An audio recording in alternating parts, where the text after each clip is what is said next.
Liewe susters, is Palmsondag van die rug van 'n donkie. Palmsondag van die rug van 'n donkie. Kom ons sluit ons oë voor jou magtige God.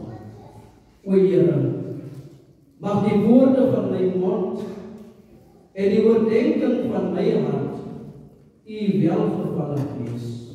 O Here, my rots en my verlosser. Here, ons is vandag weer voor U. Here, sodat U vir ons kan vul met dit wat ons nodig het vir hierdie lewenspad vorentoe.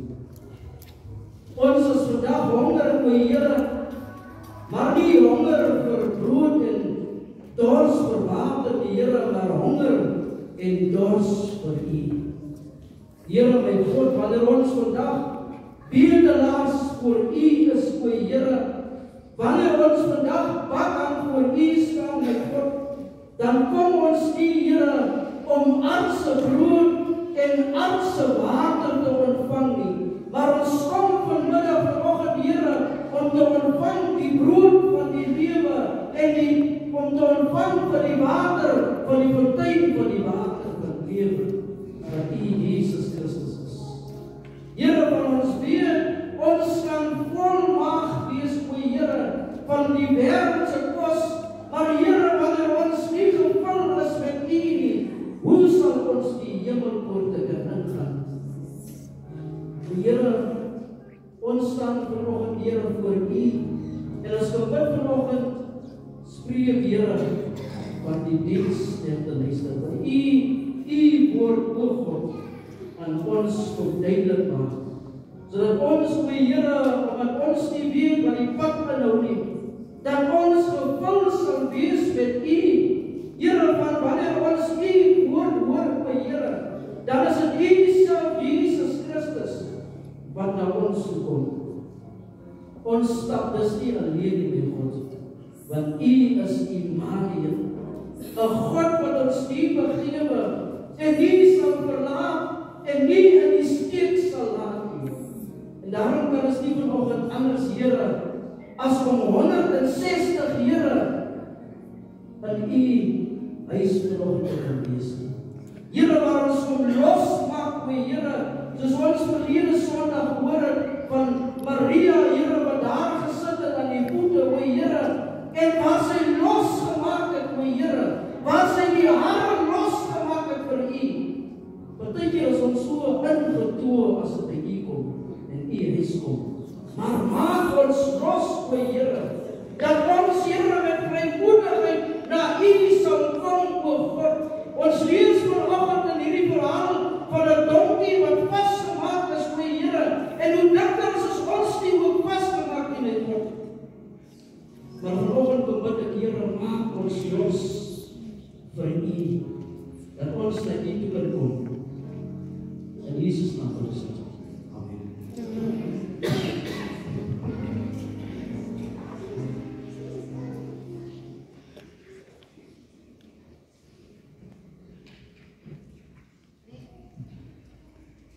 Liewe broers en liewe susters, Strasbourg sê, Jesaja 40 vers 8, en nomme verwelk, maar die woord van ons God bly vir ewig staan. Nou, liewe broers en liewe susters, hierdie is so 'n baie diep teks. Die woord van die Here is inspirerend en is genade van Genesis af, die eerste woord van Genesis tot die laaste woord van Openbaring. Maar vanoggend wil die Here sterk na ek en u toe deurkom. En wanneer ons lees hierdie spesifieke teks wat ek nou aan die voorgehou het, dan vertel dit vir ons die verhaal van Jesus op 'n donkie. Nou, Jesus op 'n donkie is 'n kombinasie tussen nederigheid of sagmoedigheid en majesteit. Wat is majesteit? Koninklikheid, as ek dit so kan stel. Nou, ek wil vir julle sê, hierdie skare wat Jesus Christus ingewag het, geliefdes in die Here, het verwag dat daar 'n politieke aanslag van Jesus sou wees op die Romeinse government, as ek dit so kan stel. hierdie Romeinse government omver gegooi. Maar Jesus Christus kom na Jerusalem nie vir 'n revolusie teen die Romeine nie, but he came as the King of Peace. Hy kom as die koning van vrede. Hulle het gedink daaraan, geliefdes in die Here, om oorwinning te ontvang deur 'n geveg teen die Romeine. Maar Jesus se intensie was om liewer te suffer. Dit was Jesus se intensie. He would become our Redeemer, not on the battlefield, but on the cross of Calvary. En hierdie storie, liewe broers en liewe susters, het ons gehoor van die disippels wat Jesus uitgestuur het om 'n donkie los te maak. Ons dink dit is 'n storie wat ons so lank is 'n storie wat 'n stapel jaar herhaal, maar ons ken seker al nie kopie. Dat is reg so sien. Maar ons weet nou presies wat in hierdie storie gebeur. Ons het gehoor van die disippels en baie keer was daar 'n boodskap en preke gepraat van die disippels wat Jesus gestuur het en wat gehoorsaam was en wanneer hulle gedoen het soos die Here sê, dan was daar resultate. Ons het gehoor, liewe broers en liewe susters, oor die jare van hierdie skare mense wat daar om Jesus saamgedrom het. Hierdie skare mense wat hulle klere uitgetrek het en op die pad gegooi het en palmtakke en diensdeur op die pad voor Jesus gegooi het. Hierdie skare wat geskree het, Hosanna vir die seun van Dawid. Geseënd is hy wat kom in die naam van die Here. Ons het van hulle gehoor, en by die way, Hosanna beteken red ons nou. So hierdie was 'n uitroeping na God om vir hulle te red van wie? Van die Romeine, maar nie van sonde nie. En dan vertel hierdie teks ons ook van die Fariseërs en die priesterhoofde. Ons het van hulle ook gehoor wat Jesus beveel om die skare stil te maak. Maar weet jy wat sê Jesus? As hulle stil bly, sal die klippe uitroep. Ons hoor van almal, behalwe van, ek wil nou sê, een ding. Ons hoor van almal wat rolspelers in hierdie verhaal is, behalwe van die donkie. Ons lees van die donkie, maar wat weet ek en u van hy donkie? Ons weet net dit wat die woord van die Here vir ons in hierdie spesifieke teks sê, en ons weet hier en daar, weet ons van 'n donkie, maar wat is dit wat God wil vir ons sê deur hy donkie? Nou ek het so 'n bietjie gekrap, want gewoonlik spring ons net na die res van dit wat in die verhaal gebeur. Nou wat is dit wat die Here vir ons wil vertel deur die donkie? Nou kom ons sê vir die so, die Bybel maak 74 keer melding van 'n donkie. 74 keer maak die Bybel melding van 'n donkie. En as die donkie 74 keer deur die Bybel genoem word, dan moet ons begin wonder, maar wat is die rol van die donkie in werklikheid? Want God het aan die einde van die dag 'n doel met die donkie. In die Bybel word donkies geken as werksdiere. Jy weet wat is 'n werksdier? In die Bybel word donkies geken as rydiere. Dit is verskoon. Nou die Hebreëse woord vir donkie, weet jy wat beteken dit? Dit beteken, as ek in Engels kan sê, animal under the yoke. Animal under the yoke. Nou kom ek praat 'n bietjie Afrikaans. Dier onder die juk. En die woord van die Here sê vir ons, my las is lig. Wat sê jy met juk? My juk is wat? Praat ons met juk.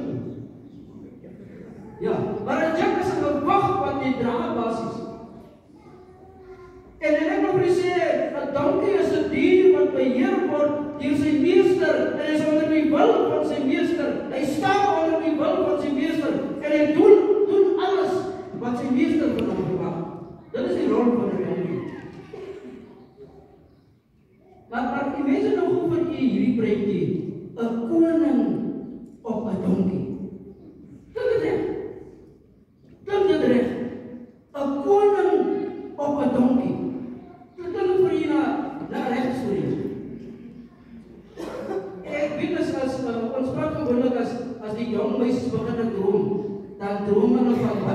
Die ridder op die donkie. Wat sê jy? Ja, 'n ridder op die witberg.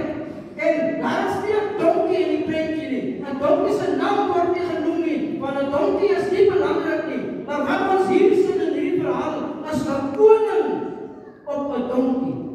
Nou die feit dat Jesus op 'n donkie Jerusalem binne gaan, is 'n bewys van sy karakter, wie en wat Jesus is. En dit is ook 'n bewys van die doel van Jesus, nie menslike doel nie, maar God se doel. 'n Koning sal oor die algemeen nooit op 'n donkie sy hoofstad binne gaan nie. En ons weet wat sê die woord van die Here van Jerusalem. Daar's 'n gesang wat sê, Jerusalem, o hemelstad, ek groet jou duisternis. Nou imagine dat 'n koning ooit op 'n donkie sy hoofstad sou binne gaan. Dat sal ons nog nooit gebeur. Hy sal nog nooit gebeur. Hy sou trots ingery het op 'n oorlogsperd. Op 'n witberg as 'n mens so kan stel. Hy sou trots ingery het, heel waarskynlik in 'n strydwa met sy soldate wat hom volg, sy hoofstad binne. Want sekerlik sou 'n koning nie so laag getal het om op 'n ou donkietjie die sy hoofstad binne te ry. En dit is ook so, hoe staan dit so dan? En jy sien hoe staan dit dan? Ek het nog nooit van 'n donkie gesien. Wie wat was in Botswana? Hierdie noordelike gedeelte van Botswana. Ja, daar staan iemand. Ek het nie gesien nie so. Nou, in daai gedeelte van Botswana het die mense verskriklik baie donkies. En daai donkies sal as jy kom aanry, dan stap hy donkies so oor die pad. Die toepore is so aan kant toe. Stap hy donkies net so aan die pad. Hy was daar so die en dan staan hy nog beteken. Dan staan hy nog beteken. Nou geliefdes in die Here, dit is so wêreldleiers in vandag se tyd ry in die beste en duurste voertuie. Weet jy hoekom? Om hulle mag en hulle status ten toon te stel en om vir mense te wys hoe hoog is hulle. Dit is hoekom ons nie by hulle uitkom. Ons leiers in hierdie land ry in die duurste karre en vlieg met wie weet wat sy helikopter en vlieg hulle rond. En daar is altyd gewapende mense wat rondom hulle is om hulle te beskerm. Het jy al gesien? Swart gewapende ry op sulke swart voertuie en dan klim hy sy eerste uit. Hy weet so lekker dat hulle so polish. So gaan doen. Ek weet nie wat ons nou kan. Maar liewe broers en liewe susters, Jesus Christus, die koning van konings, the Lord of lords, die blinkbare ster, die soetmoes van Saron, die lelie van die dale, ry nie in die duurste en die mooiste en die beste voertuig nie, maar hierdie Jesus, wat koning van hierdie wêreld is, ry op 'n donkie, die hoofstad Jerusalem. En wanneer hy Jerusalem ingaan, het die skare geskree, Hosanna! En die skare geskree, Hosanna! Geseënd is hy wat kom, nie in 'n bulletproof kar of 'n watse kar nie, maar wat kom in die naam van die Here. Maar liewe broers en susters, wat die mense nie weet nie, was dat hulle sou gered word, nie deur 'n vegtende koning nie, maar deur 'n lydende dienaar. Dit is hoe hulle gered sou word. Jesus ry op 'n donkie wat in werklikheid 'n simbool van vrede is, anders as 'n perd wat 'n simbool van die swaard is, of 'n simbool van oorlog is. Nou kyk ek nou, hy was nog eerste raad met die koning. Hier is tweede. En 'n donkie is 'n dier wat gewig kan dra.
we have in Jesus.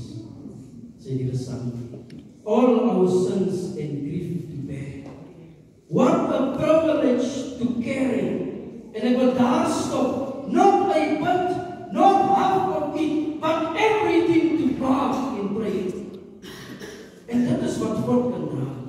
Ek wonder geliefdes in die Here, hoeveel van ons sit vanoggend hier, wat eens met ons rug teen die muur gestaan het, wat eens op 'n tyd 'n swaar las gedra het. Ek wonder hoeveel van ons sit vanoggend hier, wat eens op 'n tyd 'n las van hartseer gedra het, wat heilig op ons knieë was, maar dan het Jesus gekom en hy het alles weggeneem. As altyd 'n lied wat ek aan die Sondagoggend veral sing. Hy maak 'n weg. Hy maak 'n weg vir jou en my. As gesegde, wat sê, while you are trying to figure it out, He has already worked it out. While you are trying to figure it out, Jesus has already worked it out. Het jy al ooit bed toe gegaan, liewe broers en liewe susters, bekommer en soms huilen van bekommernis, en die volgende oggend, wanneer jy opstaan, dat jy opgestaan met 'n lied in jou hart. Ek glo baie van u ken dit. Ek het vanoggend op 'n strand dat nie so lekker bed toe gegaan het, en my nag was nie so lekker nie, maar vanoggend toe ek opstaan en besef maar my gesin is nog met my, het ek opgestaan met 'n lied in my hart. Because while you were sleeping all night long, en party van ons slaap in die dag, while you were sleeping all day long, Jesus, God has been in action, opening doors left, right and center. Maar die woord van die Here sê ook vir ons, hy sal sy engele opdrag gee om ons te beskerm waar ons ook al gaan. En die woord van die Here sê, hulle sal jou op jou hande, op hulle hande dra, sodat jou voet nie weer klip sal slaan nie. En daarom kan ons vanoggend sing, omdat ek leef, sien ek uit na môre. Want daar is iemand wat my laste vir my gaan dra. Wat jy ook al deurmaak, geliefdes in die Here, liewe broer en suster, gee dit vir Jesus. Wie weet jy wat is ook beteken, ook 'n definisie vir gebed, of wat beteken gebed ook? Gebed is ook om jou laste aan die Here oor te dra. Ek kan dit nie meer hanteer nie. You take it, Jesus. Ek kan niks omtrent dit doen nie. Daarom gee ek dit aan U. En wanneer ons dit aan die Here gee, liewe broers en liewe susters, moet dit nie weer terugneem. Shout like it's already done. Die woord van God sê anyway vir ons, as jy iets in gebed vra, glo dat jy dit reeds sal ontvang het. En dit sal so wees. En dat is dinge wat die Here klaar uitgewerk het vir ons. Wat klaar ons eiendom is. Al wat ons moet doen in hierdie lewe, as om dit wat God uit genade vir ons wil gee, in ontvangs te doen. Vanoggend kan ons dit in ontvangs doen. Ek het nie al die groot trokke gesien met die groot vragte. Dat beteken 'n mynmasjien of 'n wat se ding ook het, maar met 'n groot vrag op het. Het jy al trokke gesien? En het jy al gesien, as hy trokke verby kom, dan is daar so 'n teken hier voor vir die trok. En ek dink aan die agterkant ook, wat sê, abnormal note. Het jy al gesien? Dit beskryf in Afrikaans, abnormale vrag. Dit skryf in Engels Afrikaans. En ons is dikwels soos daai trok, liewe broers en liewe susters, want dikwels are we carrying an abnormal note. En liewe broers en liewe susters, wanneer ons 'n abnormale vrag dra, dan doen ons dikwels abnormale dinge. En wanneer ons 'n abnormale vrag het, dan is ons se gedrag dikwels abnormaal. En iemand teenoor God ook. Maar ek wil vir u vandag sê, bring jou abnormale vrag na God toe, want daai vrag van jou wat abnormaal is nie abnormaal vir God nie. Is nie abnormaal vir Jesus nie, want hy kan dit dra. En ek wil vir u sê, He promised us never to leave me. He promised never to forsake me. En ons het dikwels vir mekaar, ons moet nie sê nooit nie. En dit nie reg hoor, dat mense sê maar, jy moet nie die woord nooit gebruik. As die waar as iemand sê, ek sal nooit meer dat hy moet gebruik. Ken ons dit?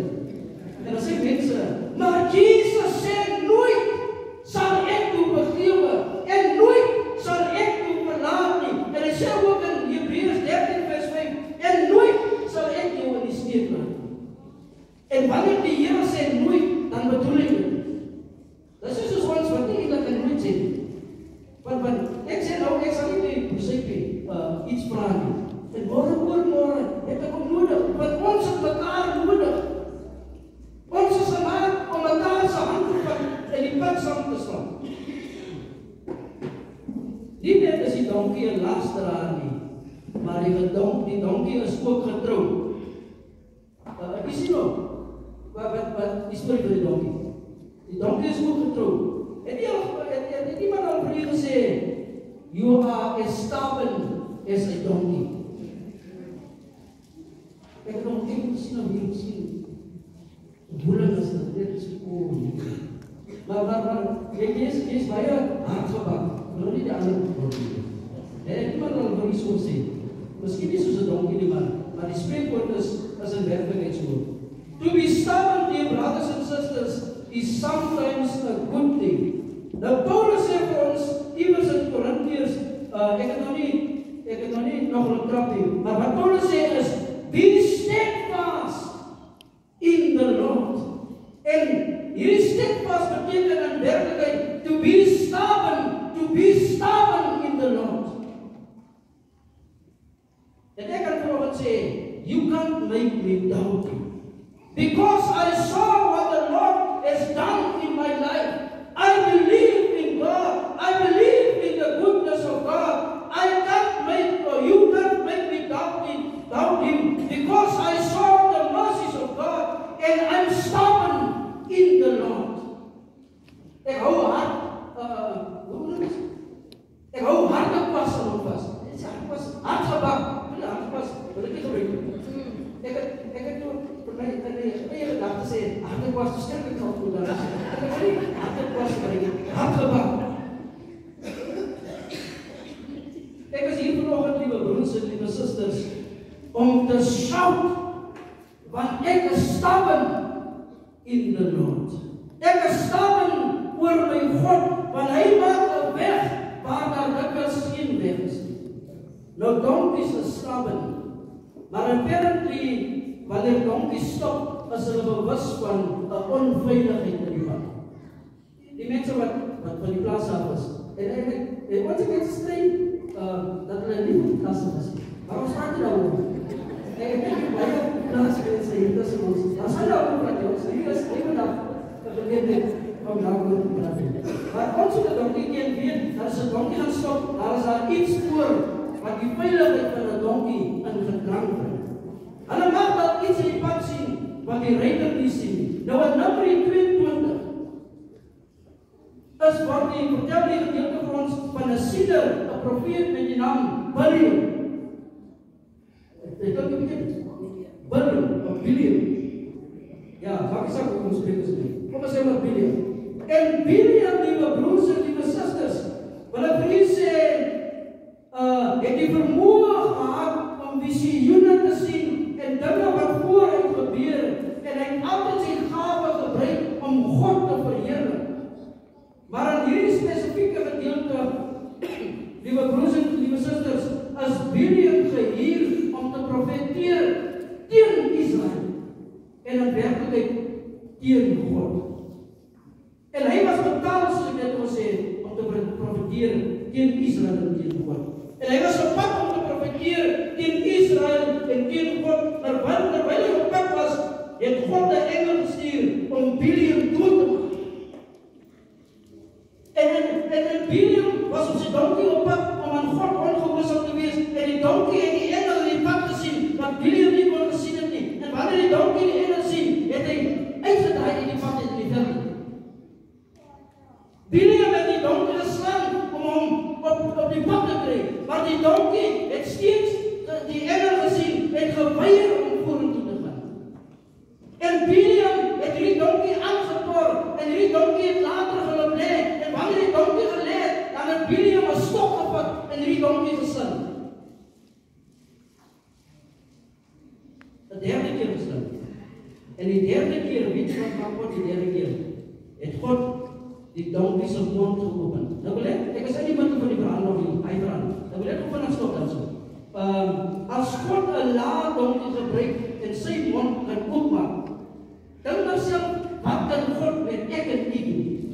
As God 'n niks dier soos 'n donkie kan gebruik en sy mond kan oopmaak, dink myself, wat kan hy doen met ek en u? En ek wil vir u